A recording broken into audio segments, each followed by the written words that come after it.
sa simple pagtulong mo, mayroong buhay na naisasalba, mayroong pamilyang umaangat. The Senate is now constituted. At ito ang mismong Chinese Coast Guard. Napakinggan ni PBBM. 6 na milyong balot ang gagamitin. Sa A to Z, kumpleto tayo.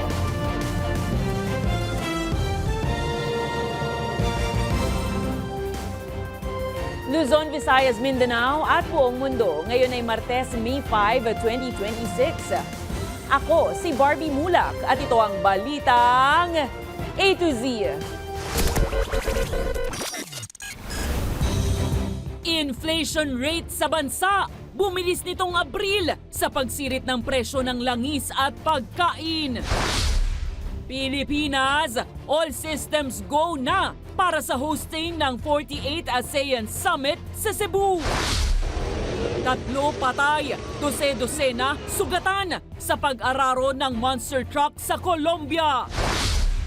Sa palakasan, 19-year-old Pinoy weightlifter nasungkit ang ginto at nagtala ng bagong record sa IWF Junior World Championships. These are my arms. 3D. At sa showbiz, celebrities, pabonggahan ng outfits sa biggest night in fashion sa Met Gala sa New York.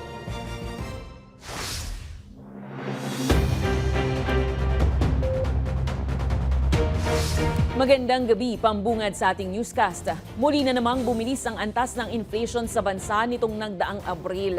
Higit na mas mataas ito sa naitala noong April 2025 at pinakamabilis sa nagdaang 3 taon. Ang mga pangunahing sanhi ng inflation, alamin sa Balitang A to Z ni Naomi Almohan. Sa patuloy na pagmamahal ng mga serbisyo at produkto sa bansa bunsod ng sigalot sa Middle East, hindi makakailang aaray talaga araw-araw ang publiko. Ngayong Martes, inanunsyo ng Philippine Statistics Authority ang muling pagbilis ng inflation sa bansa o pagtaas ng presyo ng mga bilihin, kung saan humihina ang purchasing power ng consumer o halaga ng pera versus kakayahang bumili. Pumalo na sa 7.2% ang naitalang inflation sa bansa noong Abril 2026, ang pinakamataas o pinakamabilis na inflation sa nakalipas na 3 taon. Ito yung highest since March 2023, kung saan yung inflation rate natin during that time was recorded at 7.6%. Hindi hamak na mas mataas ito sa 1.4% inflation rate noong April 2025 at 4.1% nitong Marso. Mas mataas din ito sa forecast ng Bangko Sentral ng Pilipinas na 5.6 hanggang 6.4% lamang.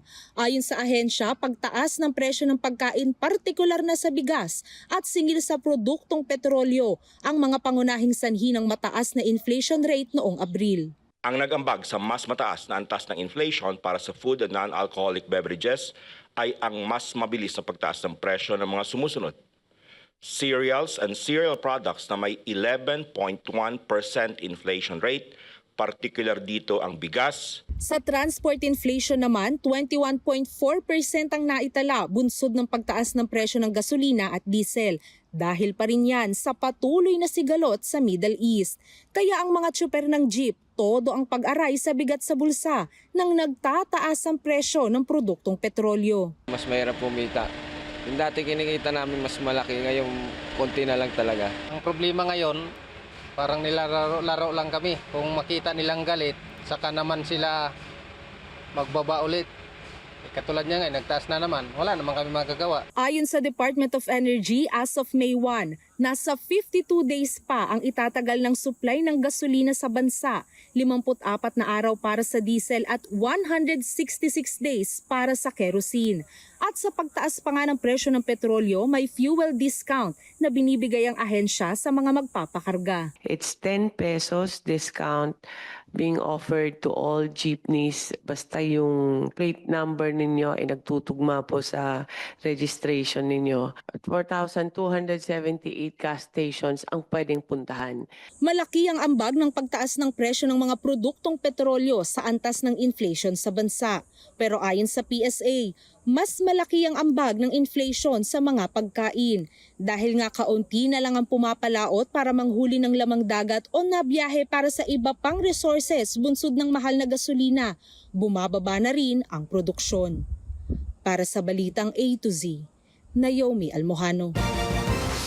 Formal nang tinake-over ng lokal na pamahalaan ng San Jose del Monte sa Bulacan ang operasyon ng San Jose Water District at Prime Water sa supply ng tubig sa mga residente. Ginamit ang lokal na pamahalaan ng emergency powers matapos ideklara ang state of emergency dahil sa water crisis doon. Dahil dito papasok naman ang ilang kumpanya para tumulong sa operasyon at magpatayo ng mga water supply boosters kabilang ang Metro Pacific Water, Manila Water, Maynilad at Crystal Bridges. Umaabot na sa 250,000 na mga residente ang apektado ng mahinang supply ng tubig sa lungsod na inireklamo noon pa sa Villar Group. Target ng LGU na maibalik agad ang maayos at sapat na serbisyo ng tubig para sa mga residente. Mga ka-A to Z, ramdam na ramdam ba ang krisis ngayon sa buhay? Isa ka rin ba sa umaasang magbabago pa ito? Lumabas kasi na 38% o 3 sa bawat 10 Pilipino ang umaasang gaganda ang kanilang buhay sa susunod na 12 buwan. Base po yan sa pinakabagong survey ng Social Weather Stations.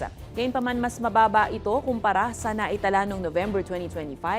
Tinawag na optimists ang mga umaasa ng pag-unlad sa buhay, habang 32% naman ang nagsabing mananatiling pareho ang kalagayan.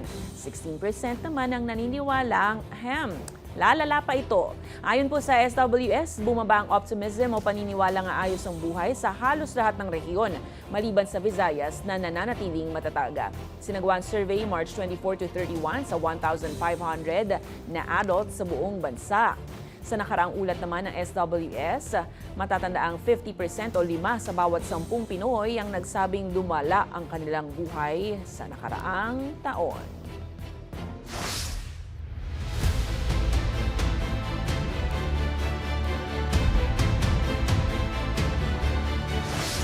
Tiniyak ng ASEAN National Organizing Council na 100% nang nakahanda ang Pilipinas para sa hosting ng ASEAN Summit 2026 simula bukas Miyerkules sa Cebu. Idineklara namang special non-working holiday ang May 6, May 7 at May 8 sa mga lugar kung saan gagawin ang mga pagpupulong. All systems go na ang Pilipinas para sa hosting ng 48th Association of Southeast Asian Nations o ASEAN Summit simula May 6 hanggang 8 sa Cebu. Ngayong Martes, nag-final inspection na ang ASEAN National Organizing Council kasama ang Cebu officials para tiyaking magiging maayos ang lahat ng pagpupulong. Formal na ring binuksan ang International Media Center sa Mactan World Museum para sa mahigit 1,000 mamamahayag na daragsa. Paramount to our concern in opening the International Media Center is to provide you with a seamless coverage of the summit. And that includes all activities, all events that may be open for media coverage. There may be some events that are closed doors, but we will strive to provide you as much information. Para iwas abala sa mga residente, idineklara na ang special non-working holiday sa Miyerkules hanggang Biyernes sa Lapu-Lapu City at Bayan ng Cordova, kung saan gaganapin ang serye ng ASEAN Senior Officials Meetings at mismong ASEAN Summit. Pero dahil sa krisis sa krudo, bunsod ng tensyon sa Middle East, una nang naglunsad ang Pilipinas ng virtual meeting room system para sa ilang pagpupulong. So meron pong 683 meetings at 174 face-to-face and 173 on deck to use VMRs in PICC. Gayunpaman, tuloy pa rin ang face-to-face meetings ng world leaders sa pangunguna ni ASEAN 2026 Chairman President Ferdinand Marcos Jr. Pero para makatipid, simple lang at wala nang engrandeng mga dekorasyon ang programa ng summit. The priority substantive deliverables for the first summit are proposed to focus on the Middle East crisis, such as the energy security, the food security, and the safe mobility of ASEAN nationals. Bukod sa isyu ng krisis sa Middle East, inaasahang ring sa sentro ang mga pagpupulong sa maritime security, digital transformation at AI, climate action at economic resilience. Nanguna ang Land Transportation Office sa listahan ng mga ahensya na may pinakamaraming reklamo. Sa unang quarter yan ng 2026, base sa report ng Anti-Red Tape Authority o ARTA. Mula sa ikatlong pwesto noong 2025, naungusan na ng LTO ang Food and Drug Administration sa dami ng natatanggap na reklamo. Ayon kay ARTA Secretary Ernesto Perez, karamihan sa mga reklamo ay dahil sa delay o pag-aantala sa proseso at dagdag na requirements. Nangako naman ng Land Transportation Office na paghuhusayan o hasayin ang serbisyo matapos manguna sa inirereklamong ahensya ng ARTA report. Ayon kay LTO Chief Marcus Lacanilao, seryoso nilang tinatanggap ang ulat at nagsasagawa na ng mga konkretong hakbang sa ilalim ng kanilang 7-point priority agenda. Aminado ang LTO na mataas ang volume ng transaksyon pero giit nila, hindi ito dahilan para magkaroon ng mabagal na serbisyo. This is not defending the agencies, but considering the volume of transactions, applications that they receive, we cannot really avoid but they be the subject of a complaint. Aprobado na sa ikatlo at huling pagbasa ng Senado ang panukalang Freedom of Information o FOI Bill. Ayon kay Senator Joel Villanueva, isa itong landmark measure na magpapalakas ng pananagutan at magpapanumbalik ng tiwala ng publiko sa pamahalaan. Bilang pangunahing may akda, binigyang diin ni Villanueva ang dekadaan niyang laban para maisabatas ang karapatan ng mamamayan sa impormasyon. Layon ng FOI Bill na bigyan ng access ang mga Pilipino sa mga dokumento at impormasyon ng gobyerno na mahalaga laban sa misinformation at para mapanatili ang transparency sa pamahalaan. Maasa naman si Villanueva na malapit nang maisabatas ito.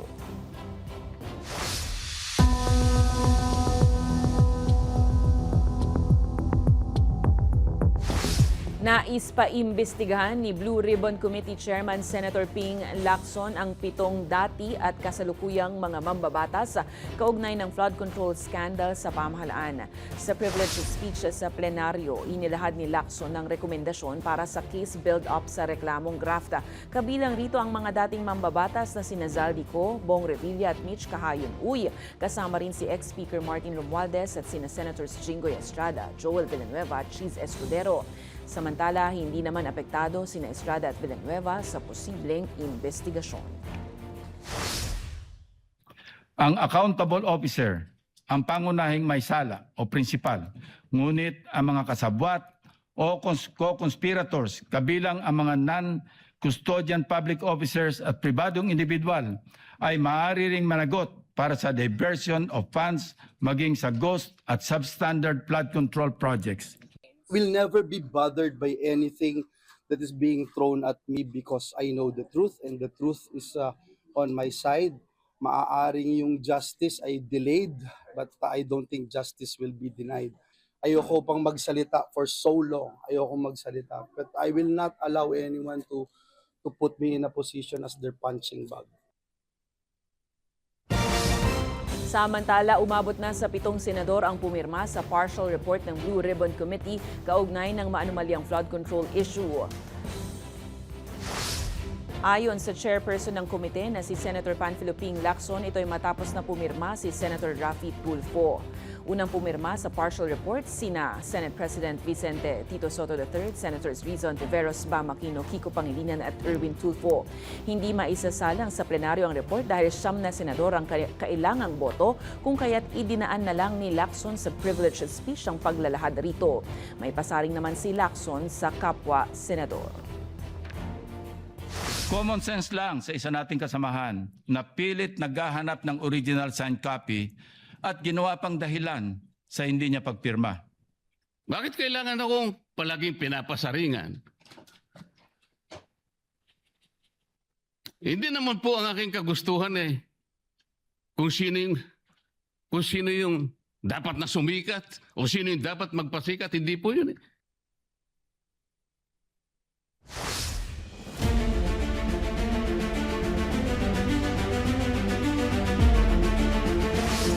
Naniniwala ang Makabayan Bloc na may sapat na boto mula sa mga kongresista upang ma-impeach si Vice President Sara Duterte oras na sumalang na ito sa plenaryo. Pero duda naman ang pangalawang Pangulo sa mga ugong na selyado na ang boto para sa kanyang impeachment.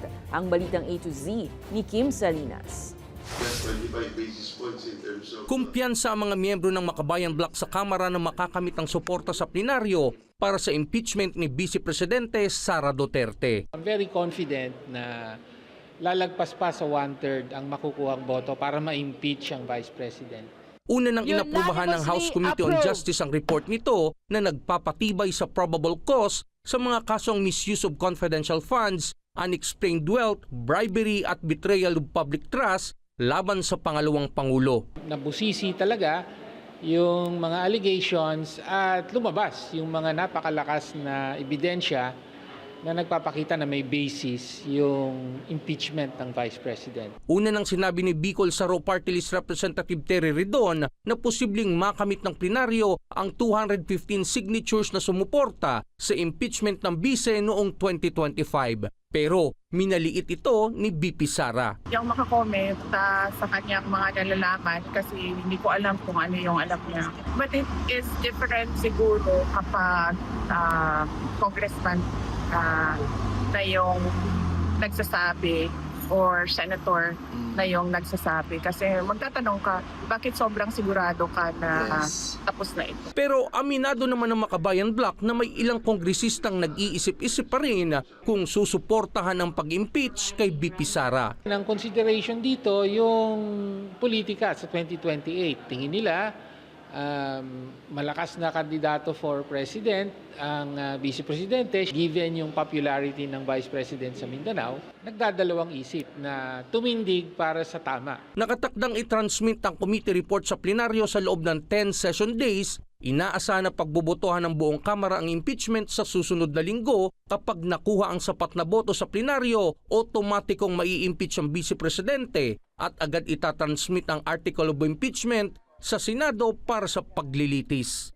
Para sa Balitang A to Z, Kim Salinas.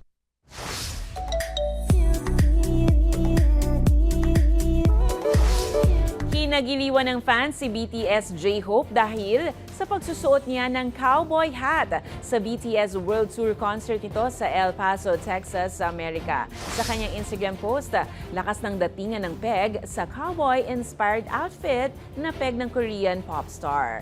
Samantala, sunod-sunod naman ang concert ng BTS sa buong mundo mula po yan March 2026 hanggang sa susunod na taon. Susunod sa biyaheng 2028, VP Sara Duterte at Senator Raffy Tulfo tabla sa isang presidential preference survey. At sa ibayong balita, 3 patay, 12 na sugatan sa pag-araro ng monster truck sa Colombia. Abangan ang kumpletong ulat sa pagbabalik ng Balitang A to Z.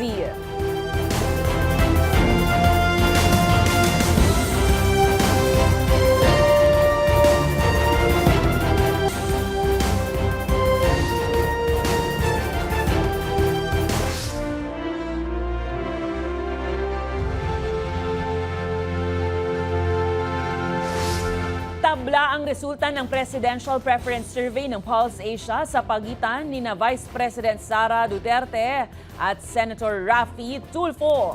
Pero may balak ba si Tulfo na tumakbo para sa mas mataas na posisyon sa 2028? Samantala sa isa pang Pulse Asia survey, dikit naman ang numero ni VP Sara at Naga City Mayor Lenny Robredo. Ang Balitang A to Z ni Ace Cruz. Tabla sa one-on-one presidential face-off ng Pulse Asia sina Vice President Sara Duterte at Senator Raffy Tulfo sa 46%. Ang tanong sa 1,000 respondents sa survey noong February 27 hanggang March 2, sino ang kanilang iboboto sa pagkapangulo sa pagitan ng dalawa? Nanaig si Tulfo sa Luzon sa 72% pero lumamang si Duterte sa Visayas sa 64% at 90% sa kanyang baluarte sa Mindanao. Wala pang direktang pahayag ang bises sa survey result pero hiling niya, We can only pray that there will be a presidential elections on 2028 and it will be honest, orderly, and peaceful. February 2026 nang ianunsyo ng bise ang plano niyang pagtakbo sa pagkapangulo sa 2028. Si Tulfo naman, una nang nagsabing hindi tatakbo sa mas mataas na posisyon. Final answer. Pwede nang maglingkod as senator, di ba? Pareho lang naman yun, lingkod bayan tayo. But if not President, what if kunin kayong katandem as VP? Hindi rin. May apela naman sa survey firms ang kapatid niyang si Senador Erwin Tulfo. Please leave us alone. Huwag na muna isama po yung mga pangalan po namin. Matatapos lang ho ng 2025, talagang nabugbog po kaming magkakapatid sa mga batikos, sa mga banats. Sa hiwalay na presidential preference survey ng Pulse Asia noong February 27 hanggang March 2 na may 1,200 respondents, nanguna si VP Duterte na may 51%. Kasunod si Naga City Mayor Leni Robredo na may 43%.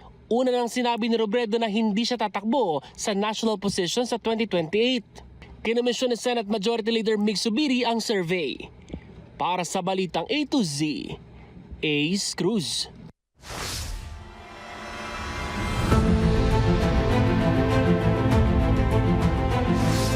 Pinabulaanan ni Akbayan Party List Representative Dada Kiram Ismula ang paratang ng China na nag-iwan umano ng basura ang mga Pilipino sa Pag-asa K2 o Sandy Cay sa West Philippine Sea.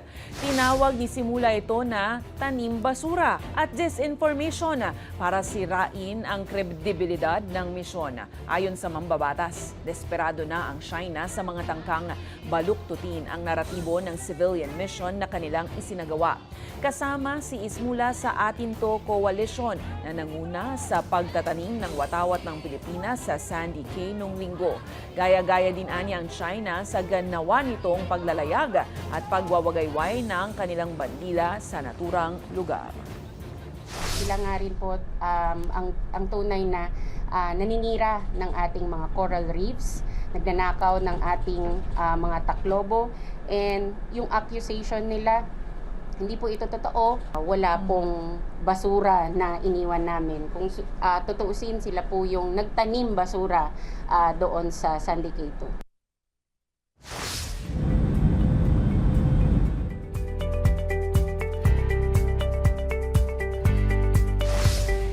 Patay ang 3 individual, kabilang ang isang 10 taong gulang na bata, habang halos 4 na po ang sugatan matapos araruhin ng isang monster truck ang mga manonood sa isang event sa Popayan, Colombia. Posibleng nagkaroon ng brake failure ang sasakyan habang nasa kalagitnaan ng palabas. Sa video, makikitang nagtakbuhan ang mga tao habang binangga ng truck ang mga barikada. Patuloy namang tinitingnan ang posibleng mechanical failure. Nangako ang mga lokal na opisyal ng masusing investigasyon at agarang tulong sa mga biktima.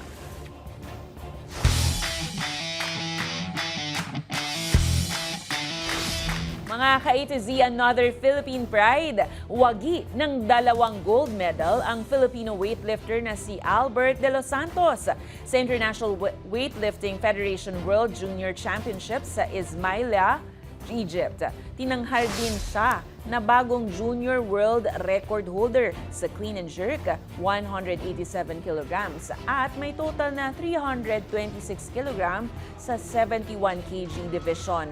Nakamit naman ng India at Ecuador ang silver at bronze, pero lamang na lamang si De Los Santos sa kompetisyon. Emosyonal ang tagumpay ng atleta dahil inialay niya ito sa yumaon niyang ama at coach na si Alvin De Los Santos. Kasalukuyan tinitrain si De Los Santos ni Julius Naranjo na siyang asawa ni Olympic gold medalist Heidi Lynn Diaz. Isa itong malaking tagumpay sa bansa na muling nagpatunay sa lakas ng Pilipinong weightlifting sa international stage. Kaya naman, congratulations, Albert!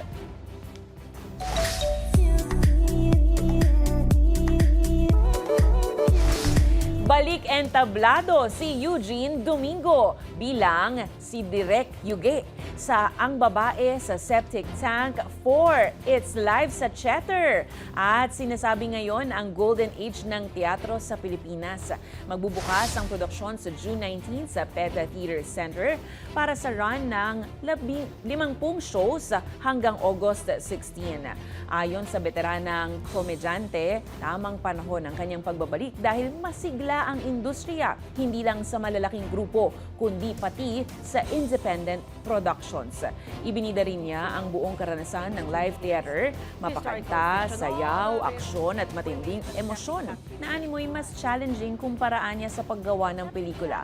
Para pa sa aktres, ang Septic Tank na likha ni Chris Martinez ay isa sa pinakamalaking legacy ng kanyang karera na may malalim na epekto sa mga manonood. Sa aming pagbabalik sa showbiz, celebrities, pabonggahan ng outfits sa biggest night in fashion sa Met Gala sa New York. Huwag bibitiw, tutok lang sa balitang A to Z.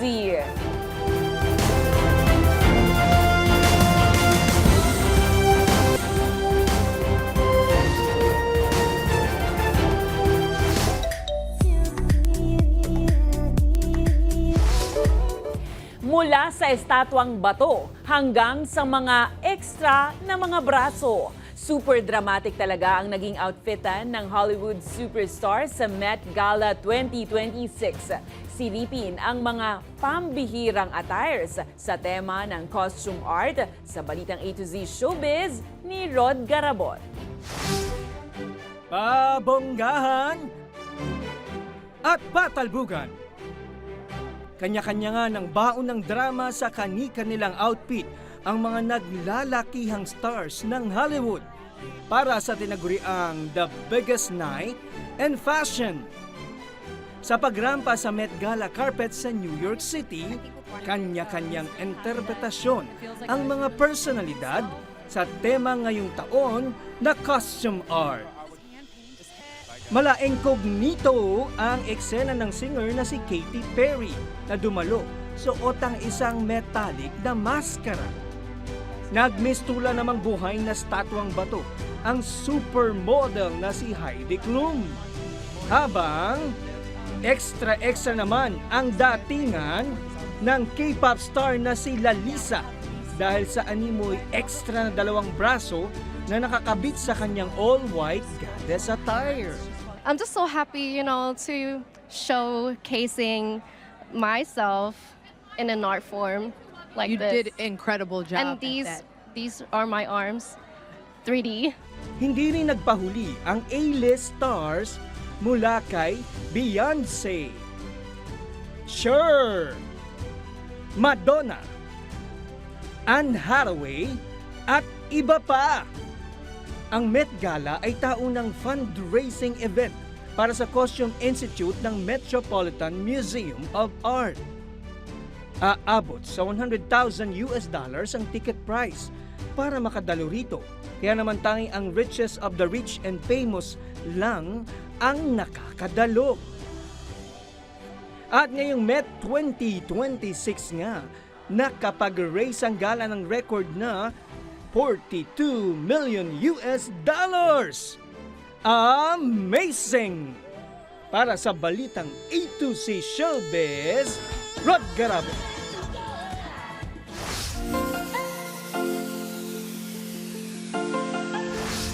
Nakilala na nga ang pambato ng Pilipinas sa nalalapit ng Miss Universe sa Puerto Rico na si Bea Milan Windorski ng La Union. Pero pabirong umeksena ang ilang MUPH candidates habang si Bea ay nasa rurok ng tagumpay. Panoorin ang nakaka-GV na video. Okay. Wait a minute. Bruh.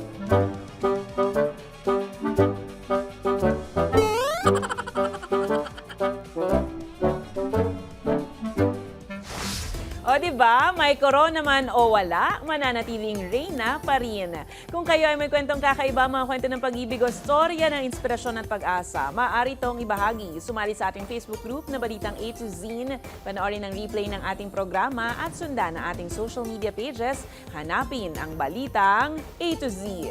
Ang ating pabaong quote of the night ngayong Martes ay mula sa dating presidente ng US na si Thomas Jefferson. Ang sabi niya, kapag ang bayan ang natatakot sa pamahalaan, may paniniil. Pero kapag ang pamahalaan ang natatakot sa bayan, may kalayaan. At yan ang mga balita at impormasyon, mga kwentong may dalang inspirasyon na tinutukan ng balitang A to Z. Ako si Barbie Mulak, maging maalam, makialam. Magandang gabi sa iyo, Pilipinas!